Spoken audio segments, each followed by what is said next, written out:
சேரனுக்கு ஜோடி நிச்சயமா கார்த்திகாவா தான் இருக்கும் அப்படின்னு நீங்களும் ப்ரெடிக்ட் பண்ணா இந்த வீடியோவுக்கு லைக் பண்ணிட்டு வாங்க நாளைக்கான ப்ரோமோக்கான ப்ரிடிக்ஷன் என்னன்னு பார்க்கலாம். பல்லவன் அன்னைக்கு திண்ணையில் உட்காந்து அப்படியே மொபைலில் இன்ஸ்டாகிராமில் ரீல்ஸ் பார்த்துக்கிட்டு இருக்காரு. அதை பார்த்துட்டு திடீர்னு ஒரு ரீலை பார்த்துட்டு ஷாக் ஆகிடுறாரு. உடனே எழுந்திரிச்சு இதை யார்கிட்ட கேட்டு கன்ஃபார்ம் பண்ணிக்கிறது அப்படின்னு தலையை சொரிஞ்சுக்கிட்டே இருக்க, அதே சமயம் பல்லு விளக்கிட்டு பாட்டு பாடிக்கிட்டே நிற்கிறாரு நடேசன். அங்கே பக்கத்தில் நிற்கிற நிலாவோ, என்ன பல்லவா காலேஜுக்கு டைம் ஆகலையா, இப்படி நின்றுக்கிட்டு இருக்க, அதுவும் இந்த டைமுக்கு ஃபோனை பார்த்துட்டு இருக்க அப்படின்னு சொல்ல, உடனே பல்லவனோ, அண்ணி இந்த ரீலை பார்த்தா நீங்களே அதிர்ச்சி ஆயிடுவீங்க அண்ணி, ஒரு நிமிஷம் வந்து பாருங்க அப்படின்னு காமிக்கிறாரு. அதை பார்த்துட்டு நிலாவோ, இவரை எங்கேயோ பார்த்த மாதிரி இருக்கே அப்படின்னு சொல்லிட்டு சொல்கிறாங்க. உடனே பல்லவனும், அதுதான் அண்ணி எனக்கும் ஒருவேளை இது கஸ்தூரி அத்தையோட பொண்ணு கார்த்திகாவோட ஹஸ்பண்டோ அப்படின்னு எனக்கு டவுட்டாக இருந்துச்சு, அதனால தான் அதை கன்ஃபார்ம் பண்ணிக்கலான்னு உங்ககிட்ட கேட்டேன் அண்ணி அப்படின்னு சொல்லிட்டு பல்லவன் சொல்ல, உடனே கார்த்திகாவோ, ஆமாண்டா பல்லவா, ஆமாம் இது அவங்களே தான், கார்த்திகாவோட ஹஸ்பண்டே தான் அப்படின்னு சொல்லிட்டு சொல்கிறாங்க. அண்ணி இங்கே பாருங்க, அவங்களோட ப்ரொஃபைல்குள்ளே போய் பார்த்தா அந்த பொண்ணு கூட எத்தனை ரீல்ஸ் பண்ணி எப்படி போட்டிருக்காருன்னு பாருங்க அண்ணி. நானும் முதல்ல ஒரு ரீல் வந்தப்ப ஒருவேளை சரி கூட யாராவது ஒரு தங்கச்சி மாதிரி கூட சேர்ந்து இப்படி பண்ணியிருப்பாருன்னு நினச்சேன், ஆனால் உள்ளே போய் பார்த்தா அசிங்க அசிங்கமாக இப்படியெல்லாம் ரீல்ஸ் போட்டிருக்காரு அண்ணி அப்படின்னு சொல்லிட்டு அங்கே பல்லவன் காண்பிக்கிறாரு. அதை பார்த்துட்டு, டேய் பல்லவா பாவண்டா, இதெல்லாம் கார்த்திகாவுக்கு தெரியுமா தெரியாதா, துபாய் போயிருக்கிறேன்னு சொல்லி கல்யாணம் பண்ணி ஒரு மாதம் கூட இல்லை கார்த்திகா கூட ஒன்றா சேர்ந்து, ஆனால் பாவமாக இருக்குடா அந்த பொண்ணை நினச்சா அப்படின்னு சொல்லிட்டு நிலாவும் குழம்பி போயிருக்க. உடனே என்னம்மா நிலா, ரெண்டு பேரும் ரொம்ப மும்மரமாக என்ன கூட்டாக சேர்ந்து பேசிக்கிட்டு இருக்கீங்க அப்படின்னு நடேசனும் கேட்க, ஆஹா அங்கிள் அது எல்லாம் ஒன்றும் இல்லை அப்படின்னு சொல்லிட்டு, டேய் பல்லவா இப்போவே போய் இதை பற்றி நம்ம கார்த்திகா கிட்ட காட்டி பேசுவோம், அவங்களுக்கு பாவண்டா இதெல்லாம் இன்ஸ்டாகிராமு அப்படின்னு என்னன்னு கூட தெரியாது அப்படின்னு சொல்ல, உடனே என்னமோ கார்த்திகான்னு பேச்சு அடிபடுது அப்படின்னு நடேசன் கேட்க, அங்கிள் இதை பாருங்க, கார்த்திகாவை கல்யாணம் பண்ண அவளோட புருஷன் எப்படியெல்லாம் வேற ஒரு பொண்ணு கூட சேர்ந்து ஃபோட்டோஸ் அண்ட் வீடியோஸ் எடுத்து போட்டிருக்கான்னு அப்படின்னு சொல்லிட்டு நிலா காண்பிக்க, உடனே இதை எடுத்துட்டு போய் நீங்கள் அங்கே அந்த கஸ்தூரி கிட்ட சொன்னால் மட்டும் அவள் உண்மையை நம்பவா போறா, என்னமோ அவள் புள்ள வாழ்க்கையை நீங்களே கெடுக்கிறதுக்கு எதையோ அதான் என்னமோ சொல்கிறாங்களே கார்ட்டூனு ஏஐன்னு அந்த மாதிரி ஏதாவது ரெடி பண்ணி கொண்டு வந்து காமிக்கிறீங்கன்னு சொல்லி அந்த லூசு குப்பாத்தா அப்படித்தான் சொல்லுவா, அதனால் விட்டுட்டு போங்க, உங்கள் வேலையை போய் பாருங்க அப்படின்னு சொல்லிட்டு சொல்கிறாரு நடேசன். அதே சமயம் சேரன் வர்றாரு. என்னப்பா என்ன நிலா, என்னப்பா என்னமோ பெரிய சத்தமாக இருக்குது, ரோடு அந்த மொனை வரைக்கும் கேட்டுச்சு நம்ம குடும்பத்து சத்தம் அப்படின்னு சொல்லிகிட்டே வர்றாரு.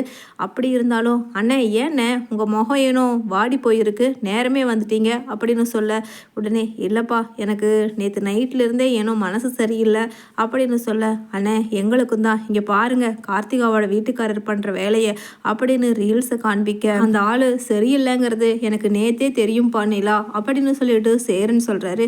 அண்ணே எப்படின்னு சொல்கிறீங்க அப்படின்னு.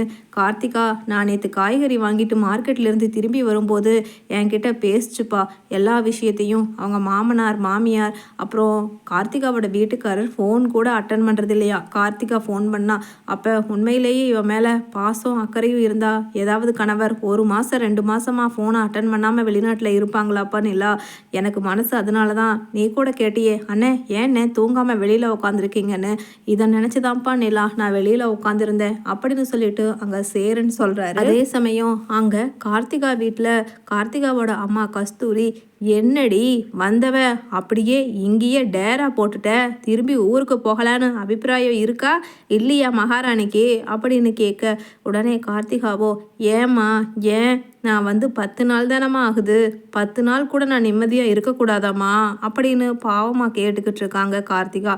உடனே கஸ்தூரியோ, என்னடி என்னமோ அங்கே போனால் உனக்கு கொடுமைப்படுத்துகிற மாதிரியும், புருஷன் வெளிநாட்டில் இருக்காரு, சாப்பாடு கூட நீ ஆக்கி வைக்க வேண்டியதில்லை, எல்லாம் உங்கள் மாமனார் மாமியார் பார்த்துக்குவாருன்னு நான் கேள்விப்பட்டேன் அப்படின்னு சொல்ல, உண்மைதாம்மா நீ கேள்விப்பட்டது எல்லாம் உண்மைதான், என் வீட்டுக்காரரோட அம்மாவும் அப்பாவும் அவங்களுக்கான வேலைங்களை அவங்களே பார்த்துக்குவாங்க, என் மாமியாரே சமைச்சு தான் வைப்பாங்க, ஆனால் அதில் நான் சாப்பிடக்கூடாதுமா, அவங்க மட்டும்தான் சாப்பிடணும், அப்போ என் மனசும் வயிறும் தாங்குமா பசிய அப்படின்னு சொல்லிட்டு அங்கே அழுகிறாங்க கார்த்திகா. கஸ்தூரியும், என்னடி ஒரு புகுந்த வீட்டில் போய் அவங்கள பற்றி புரிஞ்சு அனுசரித்து கொஞ்சம் காலம் எடுத்துக்கும். அதுக்கு வேண்டி அவங்க எல்லாரும் கெட்டவங்கன்னே அர்த்தமாயிடுமா? போ, உன் புருஷன் திரும்பி வர்ற வரைக்கும் நீ அவங்க கிட்ட தானே இருக்கணும். இப்படி இருந்தால் கடைசியில் உன் மேலே ஏதாவது கதை கட்டிட போகிறாங்க அப்படின்னு சொல்லி அங்கே கஸ்தூரியும் பேசிக்கிட்டு இருக்கவே வந்துடுறாங்க. அங்கே கார்த்திகாவோட மாமியார் மாமனார் இங்கே கஸ்தூரி வீட்டுக்கு. கதை கட்டுறதா? கதை தான், உண்மையாகவே ஊர் உலகமே கட்டுதே, இதை பாருங்க அப்படின்னு சொல்லிட்டு அங்கே காட்டுறாங்க ஒரு ஃபோட்டோவை. அதை பார்த்தா கார்த்திகா, இது நானும் சேரன் மாமாவும் சும்மா ஒன்றா பேசிக்கிட்டு இருக்கும் பொழுது நான் விளையாட்டா சேரன் மாமாவை கட்டிக்க சொல்லி கேட்டப்ப அவர் என்னை துரத்திக்கிட்டு வந்தார், அந்த ஃபோட்டோ தானே. அப்புறம் நம்ம சேரன் மாமா நான் உங்களை விட்டுட்டு போக மாட்டேன்னு சொல்லி அவரை கட்டி பிடிச்சி நம்ம அழுதமே, அந்த ஃபோட்டோவும் தான் அப்படின்னு சொல்லிட்டு கார்த்திகா யோசிக்க, என்ன இங்கே செல்லாதது, அதுவும் ஊர் மேய்ஞ்சதை ஏன் புள்ள தலையில் கட்டி அங்கே அனுப்பிச்சி வச்சிட்டீங்க அப்படின்னு சொல்லிட்டு வெளியில் நின்று சத்தம் போடுறாங்க. நேற்று கூட மார்க்கெட் போயிட்டு வரும்போது அவன் கூட தான் கூத்தடிச்சிட்டே ஒன்னா அங்கே நின்று கட்டி பிடிச்சி என்னமோ அழுது புலம்பி என்னமோ சொந்த புருஷன்கிட்ட கஷ்டத்தை சொல்கிற மாதிரியெல்லாம் சொல்லிக்கிட்டு இருந்தா அப்படின்னு சொல்ல, உடனே கஸ்தூரியோ, அம்மா நிறுத்துங்கம்மா, வாய் கூசாம எப்படி உங்களால் இப்படியெல்லாம் பேச முடியுது? என் புள்ள சேரன் கிட்ட பேசினாளா அப்படின்னு சொல்ல, பின்ன இருங்க, அதுக்கும் ஆதாரம் இல்லாமல் நான் சொல்லுவேனா அப்படின்னு அங்கே மஞ்சள் சட்டை போட்ட டிஷர்ட்டு போட்டு அங்கே சேரன் கூட பச்சை புடவை உடுத்திட்டு அங்கே கார்த்திகா தெரு முனையில் நின்று பேசிக்கிட்டு இருந்த ஃபோட்டோவும் இருக்க, உடனே என்னடி நேற்று இந்த புடவை தான் கட்டியிருந்த, மார்க்கெட் போகிறேன்னு சொல்லி போயிட்டு வந்தேன், அப்போ உனக்கு என்னடி அவன் கூட கட்டி பிடிச்சி பேசி அழுதுகிட்டு இருக்க வேலை அப்படின்னு சொல்ல, அம்மா இல்லைம்மா, இவங்க சொல்கிறது பாதி உண்மை பாதி பொய்யுமா. நான் சேரன் மாமா கிட்ட பேசினேன், ஆனால் இவங்க நினைக்கிற மாதிரி தப்பாக நினச்சிட்டு அவரும் என்கிட்ட பேசலமா, இவங்க படுத்துகிற கொடுமையை தாம்மா நான் சொல்லி அழுதுகிட்டு இருந்தேன் அப்படின்னு கார்த்திகாவும் சொல்ல, கொடுமையை சொல்லி பெத்த தாய்கிட்ட அழுகலாம், கட்டின புருஷன்கிட்ட அழுகலாம், அவங்க 2 பேருமே கேட்கலன்னா கடவுள்கிட்ட போய் அழுகலாம். இவன் என்ன கடவுளா இல்லை வேற ஏதாவது என் வாயில் வந்துட போகுது அப்படின்னு அங்கே கொச்சையா பேசுகிறாங்க கார்த்திகாவோட மாமியார். உடனே அக்கம் பக்கத்தில் இருக்கிறவங்கெல்லாம், அதுதானே பார்த்தேன், சேரனை கட்டிக்கிறேன்னு அவன் பின்னாடி சுற்றிக்கிட்டே இருந்தவ அங்கே போய் அவன் புருஷன் கூட பொழைக்கல போல, பத்தாததுக்கு அவன் வேற துபாயில் இருக்கானா, அதனால் இது தாண்டா சாக்குன்னு சொல்லி இங்கே மறுபடியும் சேரன் கூட சுத்தறக்க ஆரம்பிச்சிட்டா போல அப்படின்னு பேச, உடனே தயவு செஞ்சு எல்லாரும் நிறுத்துறீங்களா? உண்மையிலேயே சத்தியமாக கார்த்திகாவும் நானும் நேற்று அப்படி நின்று பேசல, அது அப்படின்னு சொல்லிட்டு சேரன் சொல்லிக்கிட்டு இருக்க, உடனே நிறுத்துங்கம்மா, சும்மா எங்கள் அண்ணன் மேலேயும் பாவம் இவங்க மேலேயும் தேவையில்லாமல் தப்பு போட்டிருக்கீங்க. உங்கள் பையன் மட்டும் என்ன யோக்கியமா? இங்கே பாருங்கள், இந்த மாதிரியா ட்ரௌசரும் அதே சமயம் மேலே பாதி போட்டும் போடாதையும் உடுத்தியே உபயோகம் இல்லாத இந்த மாதிரி துணிங்களை போட்டுக்கிட்டு இருக்க ஒரு லேடி கூட ஜோடியாக நின்று ரீல்ஸும் ஃபோட்டோவும் போட்டிருக்காரு. இது உங்கள் கண்ணுக்கு தெரியாதா? அப்பாவியா? அதுவும் சொந்த மாமான்னு சொல்லி தானே சோகத்தை சொல்லி அழுதுகிட்டு இருந்திருக்காங்க நேற்று. அதை யாரோ ஒரு ஆள் இங்கே வேவு பார்க்குறதுக்கு வச்சுருந்து அவங்க மூலமாக எடுத்த ஃபோட்டோஸை எல்லாம் காண்பிச்சு அவங்கள பேசுகிற அளவுக்கு அவங்க ஒன்றும் தகுதியும் தராதரமும் கெட்டு போகலாமா அப்படின்னு சொல்லிட்டு அங்கே நிலாவும் பல்லவனும் ஆக்ரோஷமாக பேச, உடனே அங்கே சேரணும், டேய் பழவா, ஏண்டா பிரச்சனை பெருசாக இருப்போகுது அப்படின்னு சொல்ல, உடனே கார்த்திகா சொல்கிறாங்க, மாமா விடுங்க மாமா, ஆனது ஆகட்டும், நான் இவங்க கூட போய் இவங்க வீட்டில் வாழ போகிறது கிடையாது மாமா.